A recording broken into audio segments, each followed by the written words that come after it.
صلاة وسلاما على محمد رسول حبيب كريم سمي عليم ونبيه أما بعد فأعوذ بالله من الشيطان الرجيم بسم الله الرحمن الرحيم قد قال الله تبارك وتعالى في الكلام المجيد والفرقان الحميد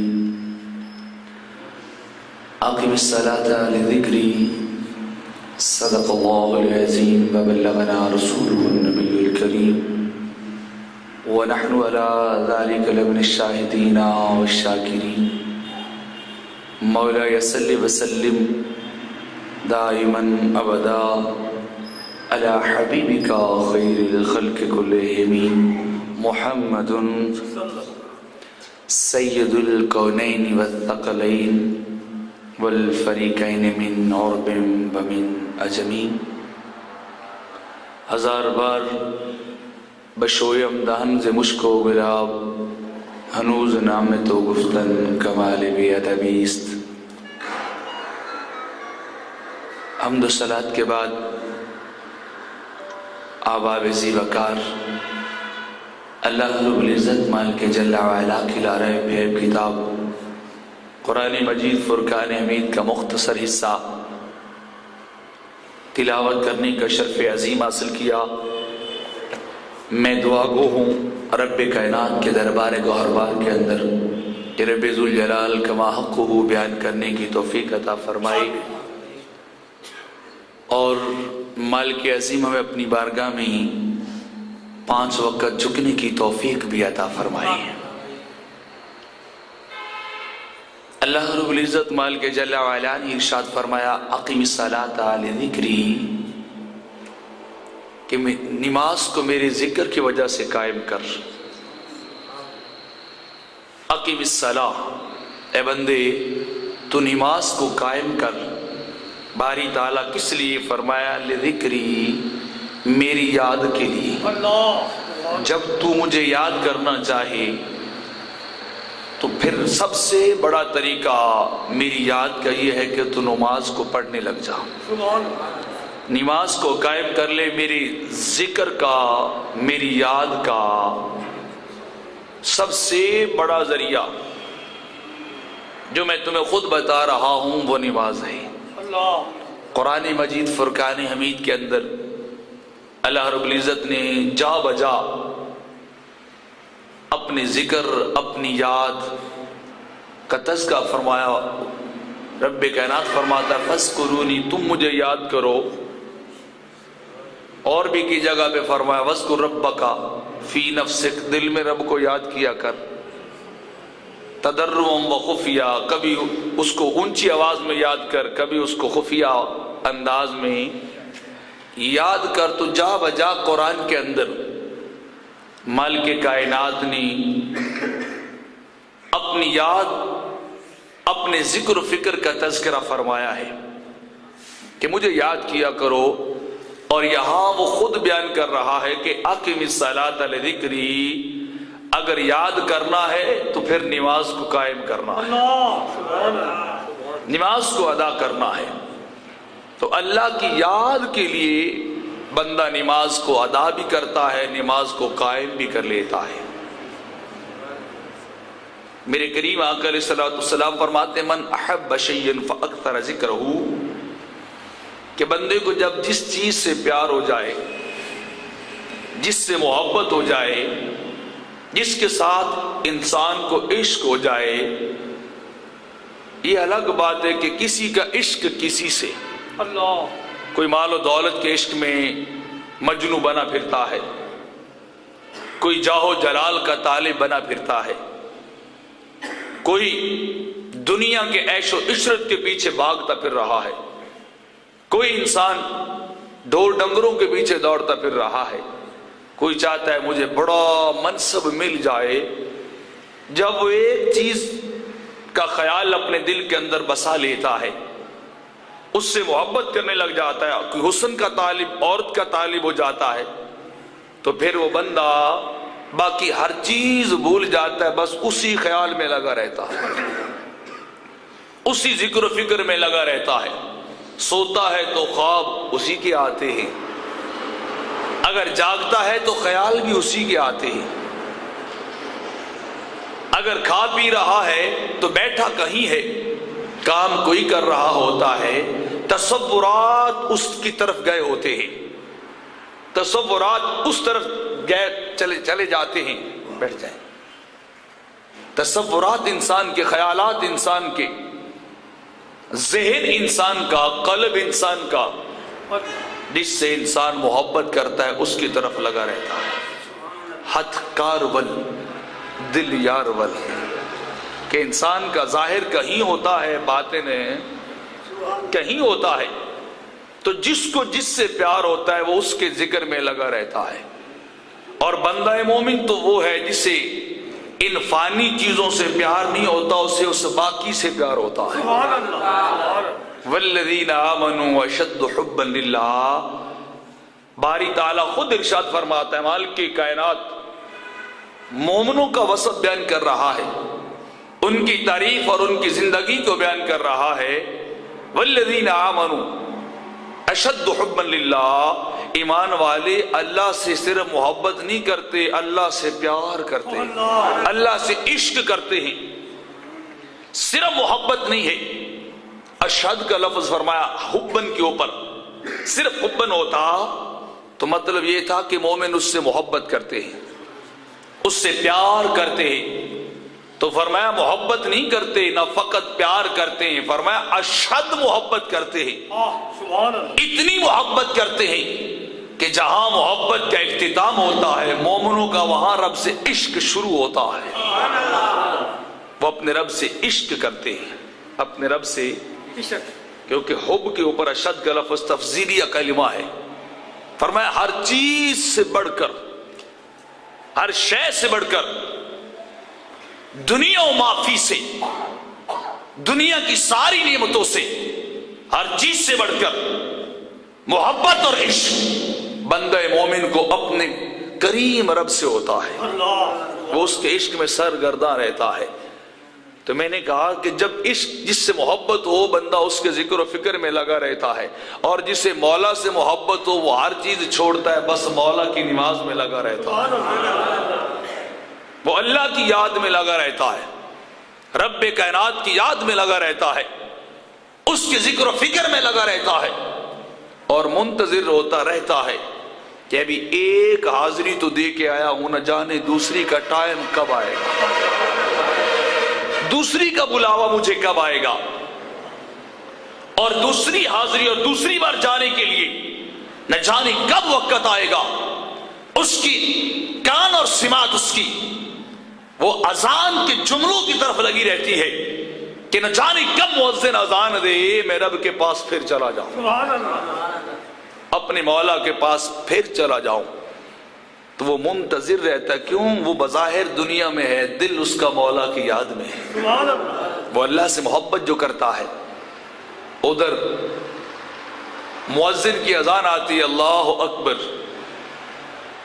اللہ اکبر کی صدا بلند ہوتی ہے۔ اس فضا کے اندر جب رب کائنات کا نمائندہ اس نغمہ سرمدی کو بکھیرتا ہے، اس کو علامتا ہے اور ندا دیتا ہے، اس دنیا کے سکوت کو توڑ کر دنیا کے مالک کا نام لے کے وہ آوازہ بلند کر دیتا ہے، لوگوں اس سے بڑا کائنات میں کوئی نہیں ہے، ہر ایک سے بڑھ کر، ہر ایک سے اعلیٰ، ہر ایک سے افضل، ہر ایک سے اولا اس کائنات کے اندر رب کائنات ہے، دوسرا کوئی نہیں ہے۔ جب اس کی مد بھری آواز نکلتی ہے، وہ نغمہ خدائی کو چھیڑتا ہے، تو عاشقوں کی روحیں تڑپ اٹھتی ہیں، اللہ کے مستانوں کی روحیں تڑپ اٹھتی ہیں، ان کا بے چینی لگ جاتی ہے، بے کلی شروع ہو جاتی ہے کہ ابھی جاؤں، مجھے میرا محبوب بلا رہا ہے، مجھے میرا بولیے۔ اور آپ اندازہ لگائیں، جس کو معشوق، جس عاشق کو معشوق بلائے، جس محب کو خود محبوب بلائے، ادھر نہ جا، ادھر میرے پاس آ جا، ادھر نہ جا، ادھر وہاں نہ بیٹھا رہو، وہاں دنیا کے کام کاج میں نہ لگا رہو. یہ سارے بے وفا ہیں. تیرا مال بھی بے وفا ہے, تیری اولاد بھی بے وفا ہے, تیرے سنگی ساتھی بھی بے وفا ہیں. یہ ساری کائنات تجھے چھوڑ جانے والی ہے. ارے بے وفاؤں سے یاری نہ لگا, بے وفاؤں کے پاس نہ جا, اس کے دربار میں آ جو یہاں بھی تجھ سے وفا کرتا ہے, وفا بھی تجھ سے وفا کرنے والا, جو یہاں بھی تجھ سے وفا کرتا ہے اور وہاں قبر میں بھی تجھ سے وفا کرے گا. اور یوم محشر جب تجھے سارے چھوڑ جانے والے ہوں گے, جب تجھ سے رخ پھیر کر ہر کوئی اپنے نفسا نفسی کے عالم میں کھڑا ہوگا, ہر کسی کو اپنی فکر ہوگی, اس وقت بھی وہ تجھ سے وفا کر رہا ہوگا. تو بے وفاؤں کے پیچھے نہ جا, مال کے پیچھے نہ جا, کاروبار کے پیچھے نہ جا, اس کے پیچھے آج تجھے سب کچھ عطا کر رہا ہے. تو جیسے مؤذن کی ندا بلند ہوتی ہے, اس کی صدا بلند ہوتی ہے, عاشقوں کی روحیں بے قرار ہو جاتی, وہ دوڑے دوڑے آتے. مؤذن اذان پہ اذان دے رہا ہے, جملے پہ جملے ادا کر رہا ہے, حی علی الصلاۃ, حی علی الفلاح. او دنیا والو آ جاؤ کامیابی کی طرف. لوگوں تمہیں تمہارا خدا بلا رہا ہے, وہ 70 ماؤں سے بڑھ کر تم سے پیار کرنے والا تمہیں بلا رہا ہے, وہ تمہیں ندا دے رہا ہے. وہ تیری ایک ماں کا پیار تو ایک طرف, جسے تو دنیا میں کبھی فراموش نہیں کر سکتا. ایک ماں کا پیار بندہ قبر تک بھولتا بولیے نہیں ہے, تو جو 70 ماؤں جتنا پیار کرنے والا وہ بلا رہا ہے. کامیابی دکان پہ بیٹھنے پہ نہیں ہے, کامیابی تیری کاروبار کے اندر نہیں ہے, کامیابی تیرے کسی بزنس کے اندر نہیں ہے, کامیابی تیری دوستوں کے اندر نہیں ہے, کامیابی تیری غفلت کے اندر نہیں ہے. آج ساری دنیا کامیابی چاہتی ہے, مجھے کامیابی مل جائے, میں کامران بن جاؤں, مجھے فوز و فلاح مل جائے, مجھے دنیا کے اندر کامیابی مل جائے. تو وہ مالک کونین ہو کر رب کائناتوں کی اعلان کرتا ہے, وہ واضح طور پہ فرماتا ہے, بندے تو سمجھا تھا کہ تیری کامیابی دولت کے اندر ہے, بندے تو سمجھا یہ تھا کہ تیری کامیابی کوٹھی اور بنگلوں کے اندر ہے, تیری فوز و فلاح مال و متاع کے اندر رکھی تھی. تو سمجھا تھا کہ دنیا مل گئی, مجھے دوست مل چکے ہیں, مجھے لوگ مل چکے ہیں, تو میں کامیاب ہو جاؤں گا, مجھے فلاح مل جائے گی. میں تیرا رب ہو کے, میں تیرا مالک و خالق ہو کے اعلان کر رہا ہوں کہ بندے کامیابی تیرے گھر کے اندر نہیں ہے, کامیابی رب کائنات کے دربار کے اندر ہے.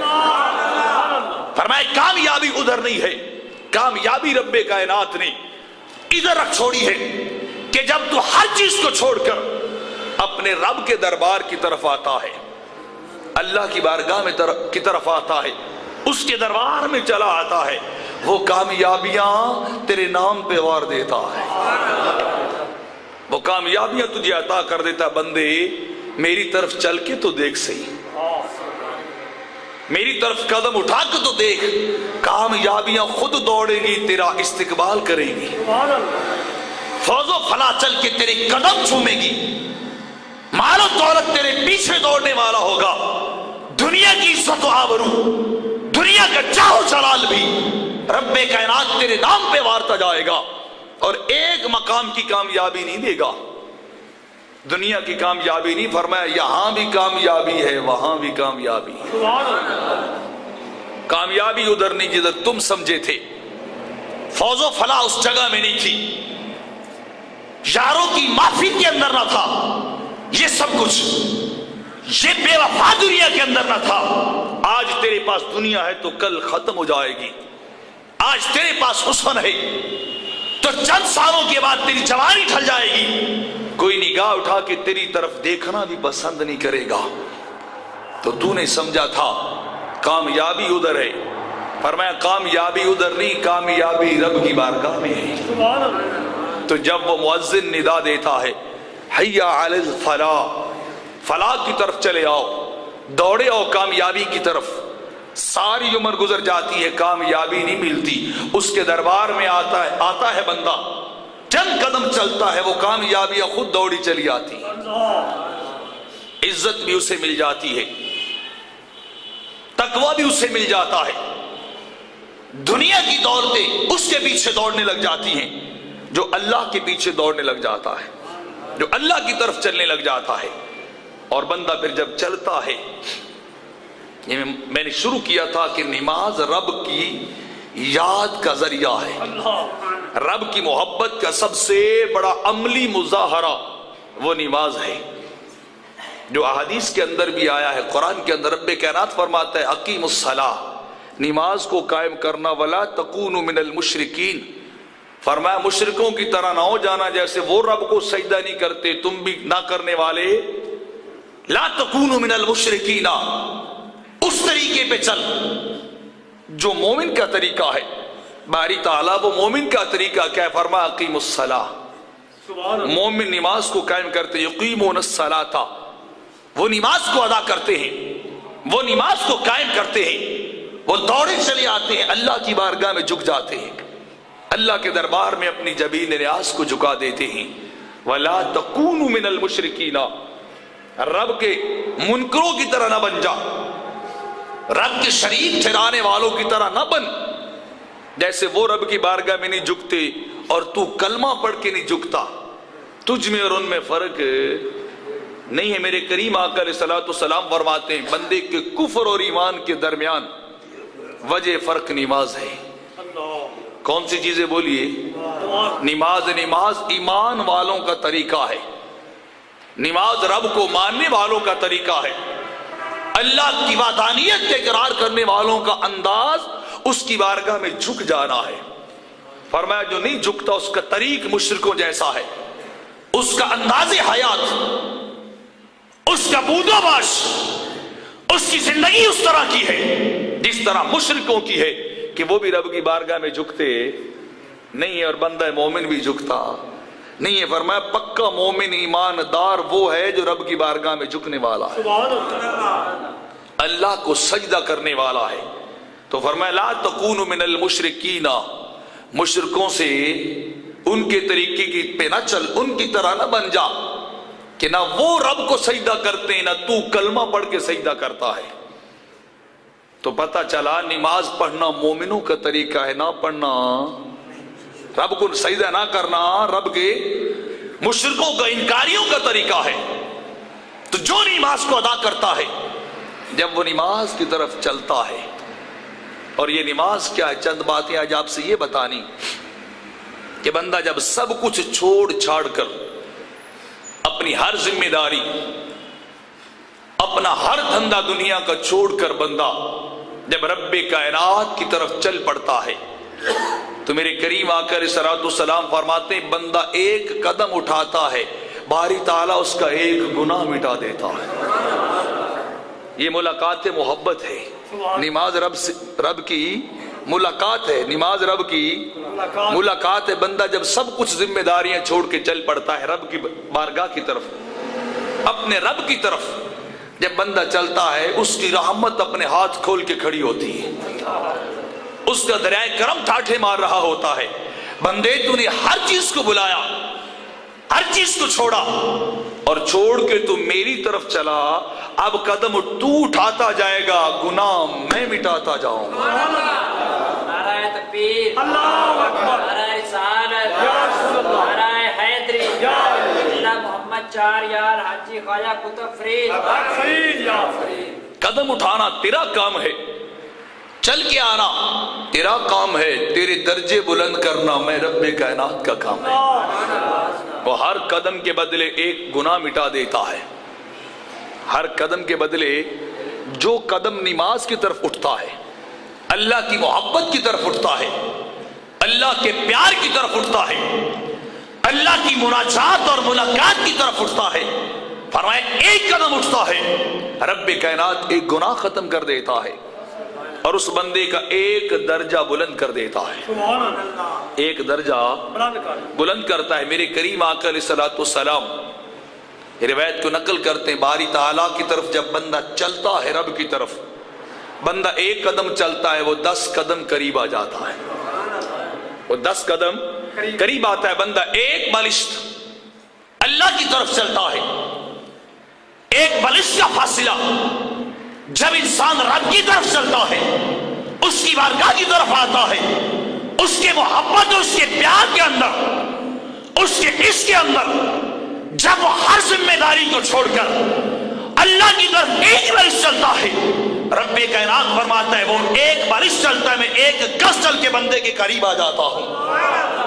بندے تو ایک بالش آیا تھا، بندہ پھر چل پڑتا ہے اس کی بارگاہ کی طرف۔ وہ مالک کائنات ہو کے ارشاد فرماتا ہے وَأَتَيْتُ حَرْوَلًا، بندہ تو عام چال چلتا ہے، عام انداز میں چل کے اپنے رب کے قریب آتا ہے۔ فرمایا بندے تو اپنی طاقت، اپنی وسعت اور اختیار کے مطابق چل کے رب کے قریب آتا ہے۔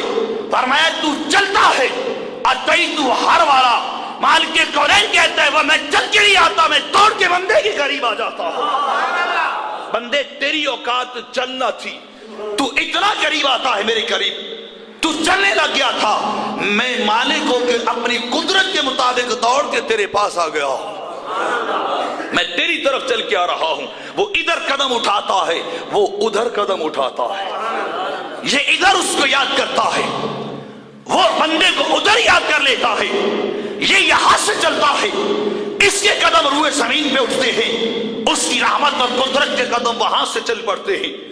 ادھر بندہ اس کے گھر کے اندر آ جاتا ہے، وہ چلتا چلتا قریب آتا ہے، وہ گناہ سارے مٹا کے مصفا بنا دیتا ہے۔ بندے تو گناہوں کی معافی مانگتا رہا مجھ سے، تو گناہوں کی بخشش طلب کرتا رہا، بس تو مجھ سے ملنے چلا ہے، ادھر سے تو چلا ہے، ادھر سے مولا چلا ہے، ادھر سے تم چلے تھے، ادھر سے وہ چل پڑا ہے۔